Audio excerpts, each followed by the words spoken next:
Et bonjour, je vous remets un petit traité à lire. Et moi je suis youtubeur, vous connaissez YouTube? Ouais. Alors je fais des reportages, je viens filmer un peu les jeunes. Mhm. Vous êtes jeunes? Ouais. Rentrez dans ma catégorie. Qu'un jour on allait mourir, vous le savez vous? Qu'un jour on va mourir. Ouais. Alors qu'est-ce qui se passe pour vous après la mort? Est-ce que ça s'arrête ou ça continue? C'est ça moi qui m'intéresse de savoir. Ah, je sais pas trop, je pense que ça continue, mais je pourrais pas dire où. D'accord. Est-ce que vous croyez en Dieu ou pas? Ouais. D'accord.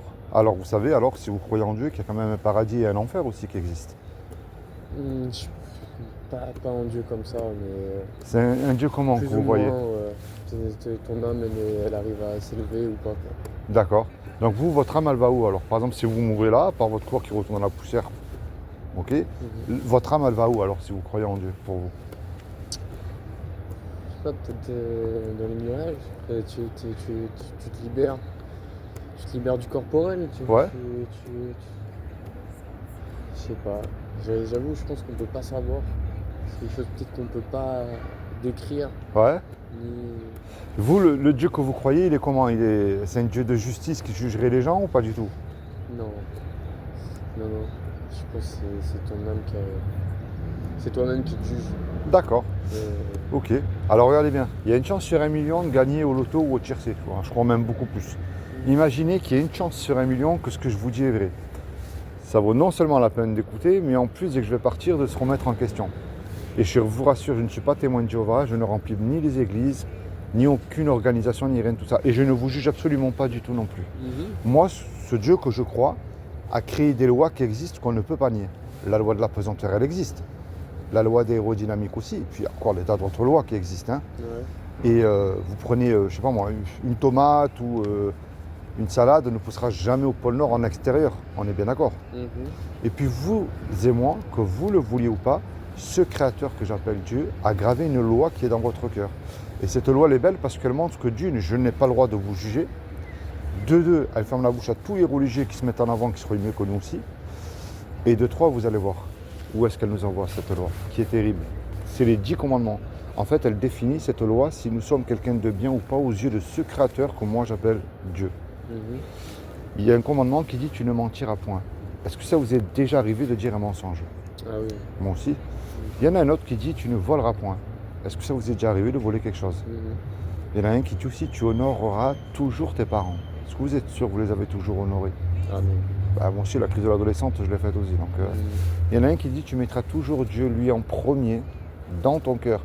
Avant que vous me donnez votre réponse, j'ai remarqué qu'on met Dieu quand tout va mal dans notre vie. Prison, maladie, soucis de couple, financiers. Mais quand tout va bien, est-ce qu'on le met lui en premier dans notre cœur? Et non. Eh oui. Et il y a un dernier, il y a un commandement qui dit tu ne commettras point d'adultère. Vous êtes marié ou pas? Non. Mais Jésus a mis une barre au-dessus parce qu'il a dit quiconque a regardé un homme ou une femme avec de la convoitise, nous avons déjà commis un adultère dans notre cœur. Qui est-ce qui pourrait dire même une image d'un interdit de moins de 18 ans qu'il n'a jamais regardé aussi? Vous voyez pourquoi elle est belle cette loi? Elle montre que je vous ai dit tout à l'heure, je n'ai pas le droit de vous juger parce que j'ai cassé toutes les lois. Si j'en avais 11e, je l'aurais cassé aussi de toute manière. Mhm. Mais elle montre que, et là c'est terrible ce que je vais dire, mais je commence par la mauvaise nouvelle, hein, je vous rassure. Qu'on va dans un endroit qui s'appelle l'enfer. Parce que pourquoi je vous dis ça? Alors l'enfer, c'est pas la caricature de ce qu'on a fait avec le diable, les cornes, la fourche. Vous voyez toute cette beauté, comme elle est belle, la planète? Avec le respect que je vous dois, hein, c'est nous les pourris qu'on détruit tout. Parce que la planète, elle est magnifique. Tout fonctionne comme une horloge. Allez créer quelque chose à partir de rien. C'est impossible. Ouais, c'est vrai. Et vous voyez, c'est ce Dieu que vous décrivez, vous, comme un Dieu d'amour, bien sûr, il est amour parce qu'il nous a créés, qu'il nous aime. Ah, j'ai pas dit ça, moi. Mais Je sais pas, quoi. pour vous qui n'enverrez personne en enfer, on va dire, allez. Mais c'est pas possible parce que regardez bien, un Dieu qui est amour et qui nous aime, il est obligé d'appliquer sa justice parce qu'il n'est pas Dieu sinon. Il n'est pas Dieu, c'est pas possible. Et ça, c'est la mauvaise nouvelle. C'est ce que nous méritons, vous comme moi et la planète entière, parce qu'on a cassé sa loi. Montrez-moi un être humain qui a accompli les 10 commandements. Ça n'existe pas. Je vous assure, il a accès au paradis tout de suite, lui. Mais vous voyez pourquoi elle est belle cette loi? Mais maintenant, il y a quand même une bonne nouvelle là-dedans parce que je vois que vous avez un ballon de basket. Un basketteur, il aime son ballon, ses paniers, le match. Une cuisinière ou un pâtissier, il aime ce qu'il prépare. C'est aussi simple que ça. Vous voyez, il n'y a rien de compliqué là-dedans. Eh bien, ce Dieu qui a tout créé, il s'est habillé d'un corps justement il y a 2000 ans qui est Jésus. Et je parle du vrai moi, parce que tout le monde a le sien aujourd'hui. Et il a dit, quiconque croit, pas plus, que Jésus est le Fils de Dieu, qu'il est ressuscité du royaume des morts le troisième jour, il aura la vie éternelle à ses côtés. Vous voyez? Il n'a pas dit d'allumer un cierge, de prier Marie, de suivre un pape, non. Il a dit de croire. Alors croire c'est très bien, mais il y a un petit problème parce que si vous lisez dans la Bible, il y a écrit tu fais bien d'y croire, parce que non seulement les démons, ils existent, d'une, de deux, eux aussi, ils y croient en Jésus. Et de trois, ils tremblent. Ils savent qui il est. Alors moi, le but de ma démarche envers vous, comme je vous ai dit, je ne remplis nullement un banc d'église. Si vous allez, c'est votre choix, c'est très bien, mais je ne critique pas, c'est pas mon but. La clé, c'est un petit mot qui s'appelle la repentance. C'est-à-dire que dès aujourd'hui, et je vous l'ai dit avec amour et respect, hein, vous prenez conscience qu'aux yeux de ce Créateur, que vous êtes pécheur.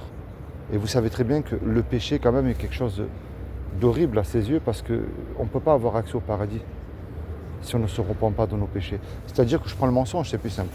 Je vais dire là, si je mens à ma petite copine, mes parents, mon prof ou je ne sais qui, je m'en fous, personne ne le sait. Mais je ne peux plus me comporter comme ça, moi, parce qu'il m'accorde le paradis gratuitement, je n'ai rien à payer. Alors par amour et par conscience envers lui, je décide non seulement de ne plus mentir, mais en plus de le suivre.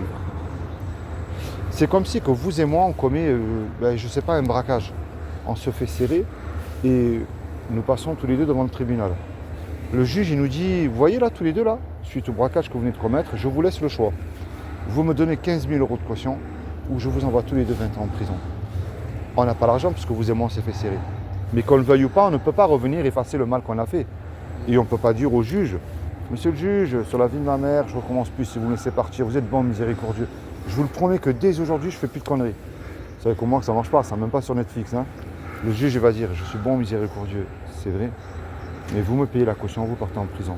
On se regarde tous les deux, on ne sait plus quoi faire. Mais il rentre tout à coup un homme dans la salle qu'on ne connaît pas. Et cet homme-là, par amour pour nous, il décide de payer la caution. La caution, elle a été versée, donc le juge, lui, il est satisfait, il nous libère. Mais imaginez-vous dans le film là, dans l'action, cet homme qui a donné l'argent pour vous, il se présente en retour devant vous. Qu'est-ce que vous allez lui dire à cet homme-là? Sincèrement. L'homme qui a quoi? Moi, j'ai payé la caution à votre place. Ouais. Vous avez fait une connerie, je l'ai payé à votre place la caution. Le juge, il vous a libéré, mais moi, je me présente en retour devant vous. Qu'est-ce que vous allez me dire? Pour l'acte que je viens de faire pour vous. Merci. C'est normal. Si je vous demande un service, vous allez me le rendre, ce qui est normal aussi. Ben, vous voyez cette image que je viens de vous donner, c'est ce que Jésus a fait pour vous. Il y a 2000 ans, quand Jésus est mort à la croix, en fait, il faut que vous preniez conscience aujourd'hui qu'il est mort pour vos péchés. Et ce qu'il vous demande, c'est la foi. C'est pas croire aveuglément. Prenez pas pour argent comptant ce que je vous dis non plus. C'est la foi qui déclenche tout. Moi, je ne crois pas parce qu'on me dit de croire. Je crois avec des faits, en lisant la Bible, mais avec foi aussi. Vous voyez? Alors maintenant, il y a deux solutions, comme je vous ai dit au début. Soit, si je vous ai raconté des salades, je suis désolé, hein, on aura rigolé que tous les deux quelques minutes. Le temps sera passé pour beaucoup plus vite pour vous, puis pour moi aussi. Mais si c'est moi qui ne me trompe pas, là, c'est vous qui perdez gros. Je ne vais pas rentrer dans les faits. Regardez le petit Noël quand il est parti de chez lui, le pauvre. Quand il a fermé la porte de sa maison. Il ne savait pas qu'il n'allait pas rentrer. La mort peut arriver à tout moment, mais la grande question, est-ce que je suis réconcilié avec ce Créateur? Est-ce que je suis sûr de passer l'éternité dans son paradis avec lui? Parce que dans le temps, il n'y a pas de repentance. Moi, le purgatoire et compagnie, j'y crois pas. Hein. C'est paradis, enfer, au milieu, jugement. Et après, on ne peut pas revenir en arrière. C'est trop tard. Donc moi, ce que je vous encourage à faire, c'est à lire la Bible. Pourquoi la Bible? Parce que de toute manière, il y a des faits historiques qui se sont quand même accomplis grâce à des prophéties. Il y a des prophètes de l'Ancien Testament qui ont prophétisé des choses qui se sont accomplies, qu'on peut prouver scientifiquement parlant. Hein. Prenez quand même Abraham, Noé, Moïse, ils ont existé ces hommes-là. Ouais. Mais il y a aussi des prophéties qui s'accomplissent à une vitesse incroyable. Et c'est pour ça que je vous encourage à la lire, à savoir qui est Jésus. Et ça, c'est très important. Vous savez, quand vous avez 5 minutes, dès que vous n'avez plus envie de jouer au basket ou quoi, vous la lisez. J'ai lu un des évangiles. Ouais. Vous avez la Bible à la maison? Il me semble que ouais, je dois toujours l'avoir. Pas sûr. C'est mon grand-mère qui me l'avait offert parce qu'elle était croyante, donc je l'avais lu quand même. Ouais. Ouais, ça va. Écoutez, moi je vais vous faire cadeau d'une Bible, vous avez rien à me donner, c'est gratuit. Je vais pour ça dans la rue. Et je vous encourage quand vous avez 5 minutes même avant de dormir sur votre lit. Prenez 5 minutes à la lire, parce que quand vous allez la lire, vous allez dire, mais c'est fou, ces versets, c'est pour moi, ça me parle ça. Puis moi, ça sera différent aussi, vous voyez. Et moi, je vais pour ça dans la rue, je suis un simple chrétien, je mets ma Bible en pratique. Et je vous le dis avec amour, repentez-vous de vos péchés sincèrement et avec foi. Et acceptez ce que Jésus a fait pour vous à la croix, et vous serez sauvés. Vous n'avez pas besoin d'allumer un cierge, vous n'avez pas besoin de répéter une prière comme ils font tous les religieux, c'est avec votre cœur à vous, vous le dites. Quel est ce farfelu là qui est venu, qui m'a parlé? Est-ce que tu existes vraiment? Est-ce que tu es vraiment mon sauveur? Ou est-ce que je vais aller après la mort? Parce que la chose est certaine, la mort, on ne peut pas l'acheter. Vous voyez? Est-ce que vous sauterez d'un avion sans parachute, en plein vol? Bien sûr que non, moi non plus. Mais un jour, vous allez faire le grand saut dans la mort. Est-ce que votre parachute ne serait pas Jésus, qui vous garantit que si vous placez votre foi en lui, sincèrement et sans ne point douter, parce que le doute, attention, est un péché, vous avez l'éternité à ses côtés. Si votre grand-mère elle est croyante, c'est pas le hasard que je vous raconte aujourd'hui. Et ouais. Le hasard n'existe pas avec Dieu. Hein. Allez, je vous fais cadeau d'une Bible et je vous laisse tranquille. Et merci de m'avoir supporté quelques minutes aussi.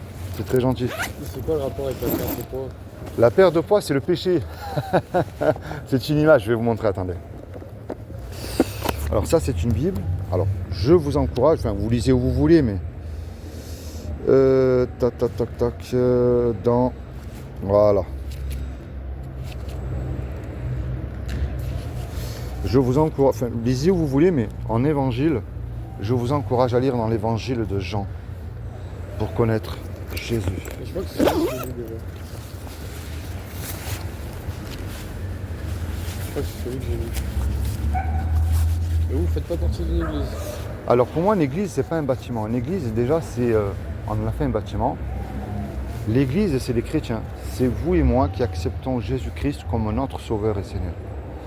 Bien sûr, il y en a qui se réunissent. Moi, je me réunis le dimanche matin, bien sûr, dans une petite assemblée chrétienne. Ça s'appelle l'Action biblique. Vous voyez, on se réunit quelquefois. Mais la véritable église, le corps de Christ, c'est vous, c'est moi qui acceptons. Regardez, dans la Bible, vous avez Marie de Magdala qui a eu 7 démons, vous avez la prostituée, ça. Ils ont pris conscience de qui était ce sauveur et ils l'ont suivi. Les apôtres aussi, c'est pour ça qu'on dit chrétien. Quand on dit chrétien, c'était à l'époque, quand ils ont crucifié le Christ, les religieux de l'époque, eh bien, ils ont vu que les apôtres faisaient la même chose que lui, c'est pour ça, c'était pour se moquer un peu d'eux. Petit Christ, ça veut dire chrétien. Vous voyez, c'est ça un bâtiment. C'est vous et c'est moi. Mais alors, pour votre question, la perte de poids, là c'est une image, c'est le péché. Le péché est un poids. Vous voyez, je vous encourage à le lire, le traité que je vous ai remis. C'est un péché terrible, c'est un poids qui est... Alors on ne s'en rend pas compte, mais il faut prendre conscience. Moi je ne suis pas mieux que vous, hein, mais je me repens chaque jour de mes péchés, même que je suis chrétien. Alors le baptême, c'est pas le baptême catholique, hein, c'est à la plage. Moi j'ai été baptisé à la plage. Vous avez un chrétien qui est sincère, que vous connaissez, qui met la parole de Dieu dans sa vie de tous les jours. Vous avez été baptisé sur le tard? Ouais, j'ai pris... Vous savez, quand on vous baptise enfant, on ne va pas demander d'autorisation. On n'a pas conscience qu'on est pécheur aux yeux de Dieu en tant qu'enfant. C'est par la suite. Quand vous lisez la Bible, quand vous savez qui est Jésus réellement, vous voyez, prenez conscience que, Seigneur, je sais que à tes yeux, le péché te dégoûte et il attriste ton cœur. Alors je prends conscience de ce que tu as fait pour moi à la croix et je veux que tu deviennes aujourd'hui mon sauveur et Seigneur personnel, et vous passez dans les touches du baptême, on vous plonge en immersion et vous reconnaissez Jésus comme sauveur et Seigneur tout simplement. Vous voyez, il n'y a rien de compliqué. Qui c'est qui a crucifié Jésus à l'époque? C'était les religieux de l'époque. Les Romains. Eh ouais, mais les pharisiens aussi de l'époque. Il y avait les pharisiens de l'époque. Et aujourd'hui, si vous remarquez une chose, qui est-ce qui nous dégoûte d'aller vers Dieu, ce Créateur merveilleux? C'est les religieux d'aujourd'hui quand on voit tout ce qui se passe. Mais ça ne veut pas dire que Dieu n'existe pas. Et ça ne veut pas dire aussi que Jésus ne veut pas vous sauver. Il vous tend la main aujourd'hui. Et c'est à vous de faire le reste. Vous savez, j'aime bien dire une chose. Jésus nous donne une bicyclette, mais ce n'est pas lui qui pédale à notre place. Et si vous le confessez de votre bouche, que vous êtes pécheur et que vous acceptez Jésus-Christ comme sauveur et Seigneur, là vous avez la vie éternelle à ses côtés. C'est-à-dire qu'aujourd'hui, il frappe à la porte de votre cœur. Mais un jour, c'est vous qui allez frapper à la porte. Vous voyez? Je vois. Maintenant, c'est à vous de faire le reste. C'est comment votre prénom? Moi, c'est Philippe. Raoul. Raoul. Ben, sois béni, toi et toute ta famille. Merci. Puis, tu as quand même un beau témoignage que ta grand-mère t'a fait cadeau d'une Bible. Ah Alors, ouais. Je crois que j'avais lu, je sais plus si c'était Jean ou si c'était un autre, mais j'avais tout lu, ouais. Dis-toi bien une chose, tout J'ai seul, lu dans mon sac. c'est pas le hasard que je t'ai rencontré aujourd'hui. Parce que si ta grand-mère, elle est toujours de son monde, Non, ah ben, c'était mon arrière-grand-mère. ah ben, si ton arrière-grand-mère t'a fait cadeau d'une Bible et que je discute avec toi, et moi je te vends pas du rêve, je te vends pas Jésus, ça c'est à toi de prendre la décision. C'est pas le hasard que je t'ai rencontré aujourd'hui. Et le hasard avec Dieu n'existe jamais. Il n'y a que des belles rencontres. Bon, Raoul, je te laisse tranquille. Bonne journée. Bonne journée à toi et vis la Bible. Ciao Raoul.